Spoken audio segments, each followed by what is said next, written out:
아멘. 우리 옆사람과 인사하시죠. 사랑합니다. 축복합니다. 그래요. 역시 소리가 있어야 좋은 거예요. 무더운 여름에도 열심을 다해서 예배에 참여해 주시는 여러분들 감사하고요. 그리고 우리가 함께 나누는 계속해서 듣는 말씀을 통해서 은혜가 있기를 주의 이름으로 소망합니다. 평안 두 번째 시간 하나님의 샬롬이라는 제목의 말씀으로 함께 은혜를 나누겠습니다. 저는 지난 시간에 이어서 오늘도 평안, 평강, 성경이 말하는 샬롬 이런 은혜를 좀 나누려고 합니다. 샬롬 말은 잘하지만 이게 참 쉽지 않은 이야기예요. 제가 지난 주일 찬양 예배 때는 한나의 삶을 통해서 메시지를 나누었습니다. 한나는 이 세상에서 맛볼 수 없는 가장 비통하고 지옥 같은 고통이라고 말씀을 드렸고요. 하나님의 임재 앞으로 나아감으로 천국과 같은 평안을 경험했다고 말씀을 드렸습니다. 하나님의 임재 앞으로 나아간다는 말은 추상적인 말이 아닙니다. 내가 눈으로 보고 귀로 듣고 감정으로 느끼는 것에 곧바로 반응하는 것을 어떻게 해요? 잠시 포즈, 멈추는 것을 이야기합니다. 내 생각과 해석이 틀릴 수 있음을 인정하는 겁니다. 그렇죠? 제가 지난주 말씀드렸죠? 내 생각과 해석은 틀릴 수 있다. 이걸 인정하는 겁니다. 그게 뭐예요? 나의 주권을 하나님께로 내려놓는 것. 지난주 여기까지 말씀을 드렸습니다. 오늘 저는 하나님께서 십계명을 주시며 선포하신 나는 너희 하나님 여호와라 라는 말씀 속에서 하나님이 주시는 참된 샬롬이 어떻게 우리 삶에 임하는지를 좀 함께 나누어 보도록 하겠습니다. 찬송가 369장 뭔지 아세요? 옛날에 우리 엄마는 이렇게 얘기하면 몇 장인데 뭔데 얘기하시는데 죄짐 맡은 우리 구주입니다. 한국 기독교인들이 가장 좋아하는 찬송가 중에 하나입니다. 1절은 뭐냐면 이런 거예요. 기도하면 되는데 왜 안 할까? 뭐라고요? 기도하면 되는데 왜 안 할까? 2절은요. 시험 걱정 모든 괴로움 얻는 사람 누군가? 이 세상에 시험과 걱정 괴로움이 없는 사람은 한 사람도 없다는 겁니다. 아무도 없다는 뜻이에요. 3절 뭐라고 돼 있어요? 근심 걱정 무거운 짐 아니 진자 누군가? 사랑하는 성도 여러분, 우리가 예수 그리스도를 믿고 하나님의 자녀가 되었다고 해서 인생의 고난이나 짐으로부터 면죄부를 얻게 되는 건 아닙니다. 그렇죠? 예수 믿는 사람이나 안 믿는 사람이나 세상의 무거운 짐은 다 지고 삽니다. 요새 그 어린이집 다니는 애들도 가방을 큰 걸 메고 다니잖아요. 그죠? 어렸을 때부터 뭘 배우는 거예요? 인생의 무거운 짐은 내 어깨에 있다는 걸 배우는 겁니다. 저희 딸이 지금도 저렇게 작은데 초등학교 때 가방을 하나 사줬더니 가방이 애보다 커요. 그래서 이렇게 뒷모습을 보면 아이고 제가 근데 가방 안에 별의별 게 다 들어가요. 그러니까 어렸을 때부터 우리는 다 짐이 뭔지를 알고 있어요. 근데 이게 예수 믿는 사람이나 안 믿는 사람이나 다 동일하다는 겁니다. 병든 부모님, 가족을 간호해야 되는 짐, 경제적인 어려움, 자녀 문제, 나의 문제, 그렇죠? 내가 아니면 질 수 없는 피할 수 없는 인생의 무게가 누구나 있습니다. 그런데 성도에게는 세상 사람들이 지지 않는 짐이 하나 더 있습니다. 찬송가 338장엔 이렇게 되어 있습니다. 내 주를 가까이 하게 함은 십자가 짐 같은 고생이나. 우린 뭐까지 져요? 십자가 짐까지 지고 간다는 거예요. 주님을 따르기 위해서는 십자가의 짐이 하나 더 더해지는 거죠. 그럼 하나님은 왜 우리에게 세상 짐도 모자라서 십자가의 짐까지 지우실까요? 아니, 하나님이 우리를 사랑하신다면 세상의 짐도 벗게 하시고 십자가 짐도 벗게 하셔야 되는 거 아니에요? 우리로 하여금 왜 핏기 없는 얼굴로 날마다 지쳐서 짜증내고 신경질이나 내며 살라고 그렇게 하시는 걸까요? 정말 그래요? 그렇지 않죠. 고린도서 10장 13절에는 이렇게 기록되어져 있습니다. 함께 했습니다. 시작.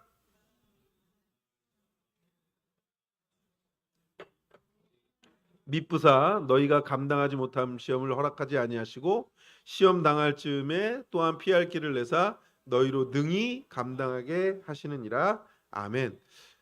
교회 다니는 사람들이 제일 좋아하는 말씀 구절이거든요. 그렇죠? 하나님은 역시 나를 사랑하셔. 나를 이렇게 하지 않으실 거야. 여기에 이렇게 되어 있습니다. 오직 맨 끝에 피할 길을 내사 너희로 능히 이렇게 되어 있어요. 능히. 여기서 능히라는 말은 겨우겨우 간신히 이런 말이 아니라 이런 겁니다. 넉넉하게. 넉넉하게. 사람들이 뭐든지 하면 넉넉하지 않아요. 예전에 저희 어머니는 밥을 하시면 항상 넉넉히 하셨습니다. 2명이 밥을 먹으면 6명이 먹을 밥을 하셨습니다. 그래서 제가 살이 이렇게 찐 것 같아요. 그래서 저희 아내는 2명이 먹을 밥을 하면 3명밖에 안 해요. 그래서 배 고르고 있습니다, 요새. 왜? 제 아들이 그만큼 먹거든요. 넉넉하게는 그런 말이에요. 내가 먹고도 남을 만큼. 그죠? 누구나 다 나누어 줄 만큼. 그러니까 하나님이 우리에게 무거운 짐을 주실 때 그것을 어떻게 감당하시냐면 세상의 문제는 체력이나 돈, 지식의 힘으로 극복할 수 있을지 몰라도 영적인 고난과 인생의 무거운 짐은 세상의 힘으로 극복이 안 되거든요. 영적인 고난을 이기게 하는 하나님의 능력은 바로 하나님이 주시는 기쁨과 감사입니다. 이긴다는 것은 뭐냐면 내 마음속에서 두려움과 근심이 흔적도 없이 사라지는 것을 의미하는 게 아니라 죄송한데요. 세상을 사는 동안 파도처럼 밀려오는 근심 걱정을 완전히 없앨 수는 없습니다. 왜요? 하나의 짐을 벗으면 잠시 날아갈 것 같지만 또 다른 파도가 밀려온다는 거예요. 진정으로 이긴다는 것은 뭐냐면 두렵지만 그럼에도 불구하고 하나님이 원하시는 길을 계속 걸어가는 겁니다. 많은 사람들이 대형 교회로 갑니다. 이유가 뭔지 아세요? 작은 교회 있으면 짐이 너무 많대요. 근데 생각해 보세요. 대형 교회 가면 짐이 없을 것 같아요? 대형 교회 가면 대형 교회만한 짐이 있습니다. 제가 지금 말씀드린 건 대형 교회, 작은 교회 이거 얘기하는 게 아니라 사람들이 자꾸만 그런 교회로 몰리는 이유가 어떻게 됐든 나의 짐을 벗고 싶은 거예요. 그 짐을 벗으면 끝날 것 같은데 그렇지 않다는 거예요. 제가 예전에 그 교회에서 청년들하고 이야기할 때 새로운 청년에게 물어봤어요. 왜 교회 옮겼어요? 그랬더니 자기 교회는 청년부가 없대요. 제가 그랬어요. 그럼 네가 만들면 되지. 자기는 그럴 만한 능력이 없대요. 여러분, 그러면 그 친구가 그 교회 와서 청년부에서 적응할까요? 절대 못합니다. 안 돼요. 남들하고 같이 해본 경험이 없거든요. 신앙적인 건 늘어날 수 있습니다. 왜요? 말씀을 들으면서 공부를 하면서 늘어날 수 있지만 이 교제가 안 돼요. 근데요, 어느 교회든 교제권이 형성이 안 되면 신앙이 성장하진 않습니다. 그러니까 교회들이 목장, 구역, 소그룹 하는 이유가 뭐냐면 교제권을 형성하게 하기 위함입니다. 근데 제가 우리 교회에서 느낀 것 중에 우리 교회는 소그룹이 없습니다. 목장이라는 걸로 모이긴 하지만 이 목장은 목장이 아니에요. 목장은 원래 모여서 말씀 나눔을 하셔야 됩니다. 나중에는 하겠죠, 제가? 어떻게 되든 할 겁니다. 그러니까 이 이유가 뭐냐면 세상적인 이야기로는 해결이 안 되거든요. 이 교제권이라는 것들은 한두 명이 모여도 되는 겁니다. 그러니까 제가 지금 이런 말씀을 드리는 건 뭐냐면 여러분 잘 보세요. 내가 세상에서도 지고 가는 짐이 있는데 십자가 짐도 있어요. 근데 이 짐을요. 어디 한 공간에 가면 다 벗어놓는다? 아니요. 그렇지 않다고요. 하나님은요. 우리에게 있어서 두렵지만 그 걸음들을 한 걸음씩 걸어 나가게 하시는 겁니다. 그 짐을 지고 가지만 그 짐을 지고 있으면서도 한 걸음 한 걸음 뚜벅뚜벅 걸어가게 하신다는 겁니다. 여러분 특수부대 훈련하는 거 보셨습니까? 특수부대 훈련하는데 정말 실전처럼 훈련하거든요. 막 그 몇 5층 막 10층에서도 막 로프 하나 매달고 쭉 내려와서 막 유리창 깨고 그게요. 처음에 가면 다 될 것 같죠? 아니요. 로프에 매달리지도 못합니다. 그러면 그 로프에 매달리는 것만 1년 훈련하는 거예요. 근데 로프를 일자로 내려오는 게 어떻게 내려요? 까꾸로 내려오거든요. 그럼 그걸 하려면 1년 더 연습하는 거죠. 2년만 하면 다 됩니까? 유리창 깨려면 1년 연습합니다. 근데요. 특수부대 제가 특전사 훈련하는 거 보고 그분들하고 이야기를 나눈 적 있는데 그분들한테 물어봤어요. 안 무서우세요? 그랬더니 그러더라고요. 목사님 무서워요, 저도. 근데 잘 보세요. 무섭지만 하는 거예요. 왜요? 자기에게 맡겨진 일이니까요. 두렵지만 하는 겁니다. 그게 이기는 거예요. 두려우니까 그냥 거기에 머무르면 이기지 못하는 거예요. 하나님이 우리에게 이것을 감당할 기쁨과 감사를 주시는 건 이기게 하시는 겁니다. 그걸 할 수 있는 능력을 주시는 겁니다. 그럼 여기 있는 분들 그런 능력 못 받았을까? 다 이미 받았습니다. 근데 뭐예요? 꺼내질 않는 거죠. 하려고 노력하지 않는 겁니다. 오늘 우리 범수 집사님이 지난주부터 지금 호스 가지고 노력하고 계시거든요. 근데 그 호스를요, 잘 보세요. 안 해보신 분들은 옆에서 말을 해요. 뭐 이렇게 하면 되는데 우리 범수 집사님 몇 번 묶어봤거든요. 저도 우리 범수 집사님한테 그랬어요. 집사님 그거 이렇게 하면 될 거예요. 근데 제가 한번 혼자서 해봤는데 쏘는 순간 빵 터져요. 이래서 그랬구나. 근데요, 그냥 거기서 멈추면 우린 그 호스 다시는 사용 못합니다. 어떻게 해요? 하려고 노력하는 거죠.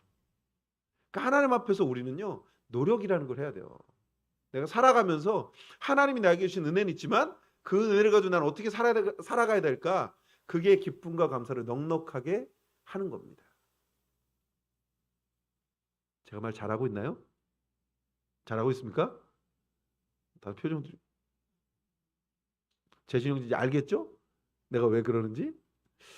그러면 샬롬, 이 샬롬이 하나님이 주시는 기쁨과 감사의 뿌리인데 하나님께서 이것을 주시기 위해 굉장히 애를 쓰고 계시고 그것 때문에 예수 그리스도께서 오셨습니다.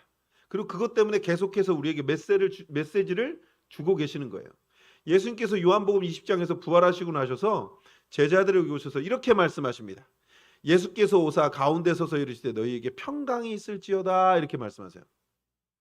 그러니까 예수님이 부활하시고 난 다음에 제자들에게 말씀하시는데 너희에게 평강이 있을지어다 이렇게 말하는 거예요. 여기서 평강은 샬롬입니다. 샬롬. 히브리어로는 샬롬이고요. 헬라어로는 에이레네라고 합니다. 로마서 1장 7절에 바울이 로마서를 기록하면서 그 앞에 이렇게 썼습니다. 아버지와 주 예수 그리스도로부터 은혜와 평강이 있기를 원하노라. 바울만 그렇게 쓴 것이 아니고 신약 성경의 편지를 쓴 대부분의 사람들이 다 그렇게 씁니다. 이것은 편지를 쓸 때 아버님 전상서 그리고 돈 좀 주세요 이렇게 말하는, 여러분 아버님 전상서라고 해놓고 그냥 돈 좀 주세요 이렇게 씁니까? 글을? 그렇게 안 쓰죠. 기체후 일양만가 가옵시고 두루 평안하셨는지요. 신경통은 어떻게 임플란트는 잘 되셨는지요. 그리고 나서 맨 마지막에 뭐합니까? 아버님 저 뒷산 팔아서 저 주시면 안 돼요. 결론은 뭐예요? 뒷산 팔아달라는 내용이죠. 근데 처음부터 아버지 저 뒷산 팔아주세요 그러면 그 편지를 읽는 아버지 기분이 어때요? 썩 좋진 않죠. 편지 어떻게 합니까? 안 그럴까요? 근데 아버님 정산서, 아버님 날씨가 참 무덥습니다. 아버님이 일하시는데 여러분, 그러니까 성경의 인사말을 우리가 좀 잘 봐야 됩니다. 왜냐하면 이 로마서를 쓰는 목적, 베드로 전후서를 쓰는 목적, 이 사람들이 다 은혜와 평강이 있을지어다라고 말하는 건 이 글을 쓰는 목적이 우리에게 은혜와 평강이 있기를 원하기 때문입니다. 은혜와 평강은 누가 줘요? 하나님이 주시는 거거든요. 그러니까 가장 먼저 말하는 건 하나님의 방법대로 당신들이 살기를 원합니다. 나도 그렇게 살고 있으니 당신들도 그렇게 사세요. 주님께서 오신 목적도 그것이고 하나님께서 역사하시는 목적도 그것입니다. 우리는 앞에 그냥 인사말 쓰고 말지만 성경을 쓰는 사람들은 그 인사말이 굉장히 중요한 겁니다. 그리고 그 인사말 때문에 그 뒤에 말이 되게 더 커지는 거예요. 그러니까 이 땅에서 그렇게 살지 못하지만 당신들이 그렇게 사세요가 아니라 이 땅에서 그렇게 산다는 건 되게 힘듭니다. 왜요? 나도 그렇게 살아봤거든요. 그런데 당신들이 그렇게 살아가야 될 이유는 우리의 목적이 그것 때문입니다 라고 얘기하는 의미를 함축적으로 설명하는 게 이 인사말입니다. 예수님께서 부활하신 후에 두려움에 떨고 있는 제자들에게 가장 먼저 찾아와서 하신 말씀이 이거라고요. 너희에게 뭐가 있을지어다? 평강이 있을지어다. 여러분, 지금 제자들 뭐 하고 있을까요? 예수님이 돌아가셨잖아요. 뭐 해야 돼요? 곧 자기들도 어디에요? 십자가에 못 박힐 수도 있는 거예요. 왜? 12명의 제자 모를까요? 베드로에게 소녀가 다가와서 뭐라고 얘기합니까? 불쬐고 있는 베드로에게 너 예수님하고 같이 다니던 남자 아니야? 묻잖아요. 그 말은 12명을 다 알고 있다는 소리예요. 그럼 지금 예수님께서 부활하신 거 모르잖아요, 이 사람들은. 그러니 뭐예요? 마음속에 뭐가 있어요? 두려움이 있는 거예요. 왜? 죽겠구나. 죽겠구나. 십자가 앞에 나온 제자들 있습니까? 없습니다. 왜 없어요? 죽을까 봐. 예수님이 3년 동안 제자들에게 계속 말씀하셨습니다. 난 살아날 거야. 말씀대로 될 거야. 근데 그 3년이 도로아미 탭을 돼버렸다고요. 언제요? 예수님이 십자가에 달리던 그 순간. 근데 그 제자들에게 예수님이 다가오셨어요. 그리고 말씀하십니다. 뭐예요? 너희에게 평강이 있을지어다. 샬롬이 있을지어다. 에이레네 하고 있는 겁니다. 많은 성도들이 오해하고 있는 거예요. 여러분, 이 풍파가 다 지나고 나면 평안이 오겠지. 이 병이 다 낫고 이 문제가 해결이 되어야 샬롬이 오겠지. 시편 23편을 한번 보실래요? 같이 읽겠습니다. 시작. 내가 사망의 음침한 골짜기를 다닐지라도 해를 두려워하지 않을 것은 주의 지팡이와 막대기가 나를 안위하심이라. 여기에 내가 사망의 음침한 골짜기를 다 지난 뒤에 평안이 오겠다 이렇게 얘기합니까? 아니요. 어떻게 돼 있어요? 사망의 음침한 골짜기를 다닐지라도. 그 말은 뭐예요? 지금 다니고 있다는 거예요? 다 끝났다는 거예요? 다니고 있다는 거죠. 여전히 사망의 음침한 골짜기를 지나가는 중입니다. 사방에서 짐승의 울음소리가 들리고 가파른 발길에 발이 걸려 넘어질 것 같고 숨이 턱까지 차오르는 그 고통의 현장 한복판에서 이렇게 얘기하는 겁니다. 나는 지금 해를 두려워하지 않아. 주께서 나와 함께 하시기 때문이야. 이걸 많은 사람들은 믿음이 많은 사람들만 할 수 있을 거라고 생각하는데 그렇지 않다고요. 하나님이 주시는 샬롬은 고난이 다 끝난 뒤에 찾아오는 것이 아니라 고통의 기간과 동시에 임한다는 겁니다. 삶이 깜깜해졌나요? 낙심하지 마십시오. 날이 깜깜해져야 하늘의 북극성이 밝게 빛납니다. 깜깜한 밤중에야 북극성을 발견하면 길을 잃지 않고 동서남북 분간하면서 나아갈 수 있는 겁니다. 고난의 밤에 비로소 하나님의 은혜의 빛 샬롬이 선명하게 보이는 겁니다. 그러면 성경이 말하는 이 샬롬의 진정한 의미는 무엇일까요? 샬롬은 단순히 마음이 조용한 상태, 가만히 있는 상태를 뜻하지 않습니다. 샬롬의 본래 의미는 이런 거예요. 꽉 차 있다, 풍성하다, 부족함이 없다. 영어로 말하면 fulfill입니다. 가득해서 넘치는 이런 의미예요. 근데 이 풍성함은 재물을 창고에 산더미처럼 쌓아놓은 상태를 말하는 것이 아닙니다. 이건 필요할 때마다 계속해서 공급되어서 결코 마르지 않는 상태를 의미하는 겁니다. 누가복음 12장에 한 부자가 등장합니다.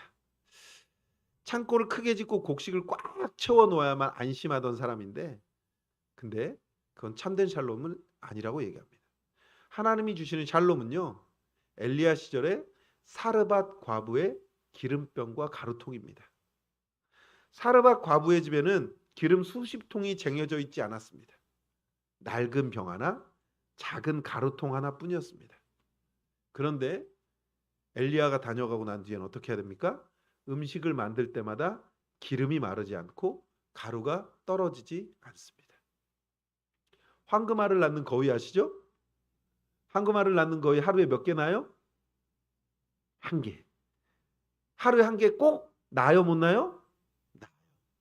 근데 이 황금알을 낳는 거위 주인이 황금이 더 갖고 싶었어요. 어떻게 합니까? 뜨거운 물에다가 거위를 넣습니다. 거위털이 뽕뽕뽕뽕 빠지면서 거위가 아주 민낯에 예쁜 거위가 됐습니다. 칼로 배를 쓱 갈랐더니 뭐가 나와요? 뭐가 나와요? 황금이 있습니까? 뭐가 있어요? 창자와 시커먼 것들만 있습니다. 가만 냅뒀으면 황금 몇 개 줘요? 하나. 갈랐더니 없어요. 뭐가 복이에요? 뭐가 복입니까? 이거 어려운 일입니까 이게? 하나가 나오는 게 복이죠. 사르밧 과부의 기름통에, 가루통에 기름이 마르지 않는 게 복일까요? 창고에 크게 쌓여져서 그 창고 하나만 있는 게 복일까요? 감사합니다. 그게 복이죠. 필요할 때마다 결코 다하지 않는 은혜, 이게 바로 샬롬입니다. 입력해 두세요. 샬롬은 뭐라고요?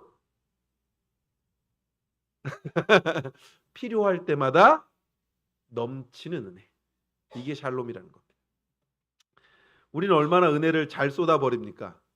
생각나는 대로 화를 내고 불평하고 말 한마디에 성령을 소멸하고 은혜를 다 까먹을 때가 얼마나 많나요? 근데 이상하지 않습니까? 그렇게 은혜를 쏟아버렸음에도 불구하고 우리는 여전히 이 자리에 나와서 하나님을 예배하고 있습니다. 나도 모르게 하나님을 찬양하고 하나님의 말씀에 아멘으로 화답하고 있습니다. 이것이 뭘 뜻할까요? 그건 하나님의 은혜가 바닥나지 않았다는 뜻입니다. 우리가 잘해서 남겨둔 걸까요? 아니요. 하나님께서 우리를 불쌍히 여기셔서 결코 다하지 않는 은혜를 지금도 공급해 주신다는 겁니다. 이게 아멘이죠? 하나님께서 이스라엘 백성을 애굽에서 끌어내셨습니다. 부산에서 천안밖에 안 되는 가깝고 편한 길, 대략 한 240km 정도를 가면 애굽에서 이집트에서 이스라엘로 갈 수 있거든요. 240km만 가면. 이게 부산에서 천안 정도밖에 안 돼요. 근데 하나님이 어디로 인도하셨을까요? 척박한 광야의 땅. 그곳으로 길을 돌리셨습니다. 시내산에 이르기까지 온갖 고생을 시키신 하나님이 그들에게 이렇게 말씀하셨습니다. 나는 너를 애굽 땅 종 되었던 집에서 인도하여 낸 내 하나님 여호와니라. 야, 240km 그 길을 냅두고 광야로 보낸 뒤에 하나님 이렇게 말씀하셨어요. 하나님이 그들을 광야로 끌고 다니신 이유가 하나님이 고통을 즐기는 분이셔서 그럴까요? 괴롭히시기 위해서 그럴까요? 그건 참된 해방을 주시기 위해서입니다. 제가 앞에서도 말씀드렸지만 열심히 훈련을 받아야 평상시에도 로프를 거꾸로 타고 내려와서 유리창을 깰 수 있습니다. 특수부대 훈련을 하는 이유가 그거예요. 왜요? 죽지 않으려고. 하나님이 우리를, 아니 이스라엘 백성을 240km면 올 수 있는 거리를 광야로 보내신 이유는 다른 게 아니라 하나님의 땅에서 그들이 살아가야 될 날이 하루 이틀이 아니거든요. 하나님이 우리 인생의 힘든 훈련과 고난은 하나님이 은혜를 안 주셔서가 아니라 우리 삶과 영혼 속에 깊이 배어있는 애굽물을 빼는 겁니다. 보세요. 세상적인 원리, 죄의 습관, 내 뜻대로 살려고 하는 이 고집, 이런 게 다 애굽의 물입니다. 근데 이게 빠지지 않으면 우리를 아무리 좋은 곳에 가져다 놔도 우리 스스로를 괴롭히고 불행할 수밖에 없습니다. 하나님은 험한 광야길을 통해 우리 뼈와 혈관 속에 녹아있는 세상의 방식을 빼내시고 그 자리에 하나님의 거룩한 삶의 원리를 채워놓으시는 겁니다. 제가 그 극한 직업을 참 좋아해요. 극한 직업 TV에. 그래서 유튜브로도 극한 직업을 찾아봅니다. 근데 얼음 만드는 거 보셨어요? 얼음 만드는 거? 각얼음 만드는 거 어떻게 만드는지 아세요? 사람들은 그냥 각얼음을 그냥 통 같은 데 넣고 냉동실에 얼리면 얼 거라고 생각하잖아요. 각얼음을 만드는데 48시간이 걸린대요. 15kg짜리 각얼음을, 큰 각얼음을 하는데 48시간이 걸린답니다. 근데 초첨단 기술이 많이 활용됩니다. 물을 넣고 기포를 해서 공기 순환을 시킨대요. 공기 순환을 시키면 가운데로 불순물이 모여요. 그러면 이 불순물이 모였을 때 공기통을 빼내고 그 안에 물을 다 빼낸대요. 그러면 가거름의 중간만 비게 됩니다. 거기에 불순물이 모였잖아요. 그 불순물을 다 청소기 같은 걸로 빨아냅니다. 그리고 다시 150m 안반수를 다시 집어넣는 거예요. 그리고 나서 24시간을 더 얼린답니다. 근데 그렇게 해도 혹시 불순물 있으면 버린다는 거예요. 여러분, 얼음 하나 만드는데도 그런 시간이 걸려요. 우리는 그러죠. 냉동실에 넣으면 되겠죠. 아니요. 그거 하나 하기 위해서도 그런 작업들이 필요합니다. 근데 우리의 삶에 이 땅에서 살아가면서 우리는 그냥 이 땅에서 살아가는 그냥 그런 존재들이었거든요. 근데 하나님이 우리를 은혜 받는 사람으로 만들기 위해서는 뭐 해야 돼요? 거기에 있는 불순물을 빼내셔야죠. 그게 우리가 지금 어찌 보면 고난당하는 이유입니다. 사랑하는 성도 여러분, 제가 앞에서도 말씀드렸습니다. 우리의 눈과 감정을 너무 믿지 마십시오. 우리 눈으로 환경을 볼 때 이 길은 낭떠러지야, 이 길은 도살장으로 가는 길이야, 상황을 보니 다 끝났어, 판단할 수도 있어요. 그런데 우리의 육신의 눈은 제대로 보았을지 몰라도 삐뚤어진 심령으로 해석하면 잘못된 결론에 도달하게 됩니다. 예전에 제가 길을 가다가 배가 고팠나 봐요. 길가에 현수막이 걸려 있습니다. 와, 명쾌한 불고기. 아니, 불고기가 왜 명쾌하지? 근데 뭐가 맛있나 보다. 그래서 배고픈 마음에 들어갔습니다. 근데 가서 앞에 갔더니 명쾌한 불교 교리예요. 뭐예요? 내가 보고 싶은 대로 본 거죠. 불고기집인 줄 알고 갔는데 목사가 사찰에 들어갈 뻔했습니다. 사찰에서 불고기를 파나요? 뭐 어찌 됐든 우리는 보고 싶은 대로 보고 내 생각대로 착각하며 확신할 때가 너무 많다라는 겁니다. 내 눈에는 망하는 길처럼 보이고 죽음의 길처럼 보일지라도 만군의 여호와 하나님이 나와 동행하시면 그 길은 생명의 길이 됩니다. 내 눈의 해석을 믿지 마십시오. 나를 이끄시는 하나님을 믿으실 수 있기를 주의 이름으로 소망합니다. 말씀을 정리해 볼까요? 하나님은 우리가 무거운 짐에 눌려 신음하며 고통받는 것을 원치 않으십니다. 그래서 예수 그리스도를 우리에게 보내셨고 지금도 우리에게 은혜와 평강을 선포하십니다. 지금 혹시 말 안 듣는 자녀 때문에, 갑작스러운 금전적 고통이나 건강 악화 때문에, 혹은 인간관계의 갈등 때문에 밤잠을 이루지 못하시는 성도님이 계실까요? 그 문제가 다 해결되고 사태가 수습된 후에 비로소 평안해지겠다고 생각하지 마십시오. 바로 지금 고통받고 있는 바로 그 현장에서 하나님이 주시는 위로와 샬롬을 붙잡으실 수 있기를 주의 이름으로 소망합니다. 하나님이 주시는 평안과 위로가 내 마음의 고통을 눌러 앉혀버리면 우리가 이기는 겁니다. 은혜가 내 삶의 주도권을 잡아버리면 아무리 두려운 상황 속에서도 우리는 담대히 주님이 원하시는 길을 걸어갈 수 있습니다.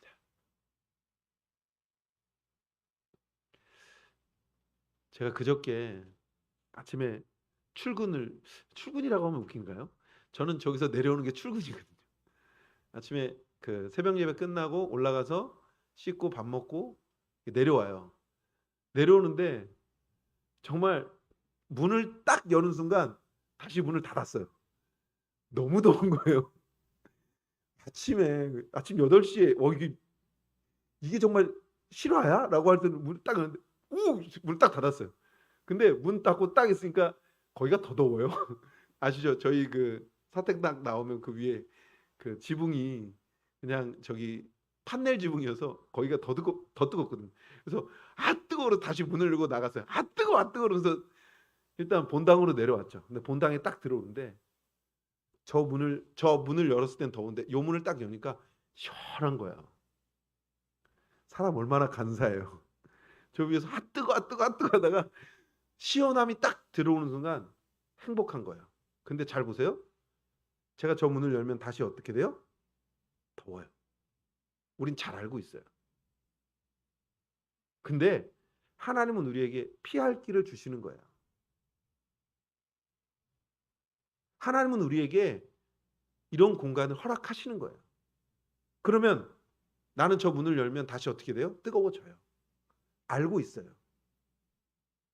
그런데 하나님과 함께하면 어떻게 돼요? 내가 다시 평안할 수 있어요. 하나님과 함께 안 하면 평안함이 오지 않아요. 우린 그걸 이미 다 알고 있습니다. 경험하고 있습니다. 하나님의 샬롬은 그런 거예요. 근데 하나님이 나의 삶에서 언제 응답하십니까? 내가 이 땅에서 열심히 살아가고 있는 나의 모습을 바라보면 하나님 응답하세요. 주실 걸 주시는 겁니다. 행복하게 하시는 겁니다. 사랑하는 성도 여러분, 그걸 믿으실 수 있길 주 이름으로 소망합니다. 이스라엘 백성들이 실패한 이유는 그거예요. 자기들에게 뭔가 피할 길을 내서 거기에만 있으면 다 될 것처럼. 아니요. 하나님은 계속해서 말씀하십니다. 너희에게 평강이 있을지어다. 두려움과 어려움이 있지만 그 안에서 평안을 찾게 하시고 평강을 누리게 하신 하나님. 그 하나님을 이번 한 주도 행복하게 경험하시고 행복하게 누리시고, 오늘 안 온 사람들, 오늘 찬양 예배 아침에 그렇게 얘기했는데 안 오신 분들이 부러울이 많지 더 행복한 이 자리에 참여한 성도님들 되시길 주 여러분 소망합니다. 네, 아멘 하면 또 오전 예배만 드리고 가신 분들이 좀 마음이 좀 그렇잖아요. 그래도 어떻게 이 시간에 누리는 그 은혜를 누리셔야죠. 그죠? 이번 한 주도 행복하십시오. 이번 한 주도 하나님이 주시는 샬롬이 있기를 예수님 이름으로 축원합니다. 우리 같이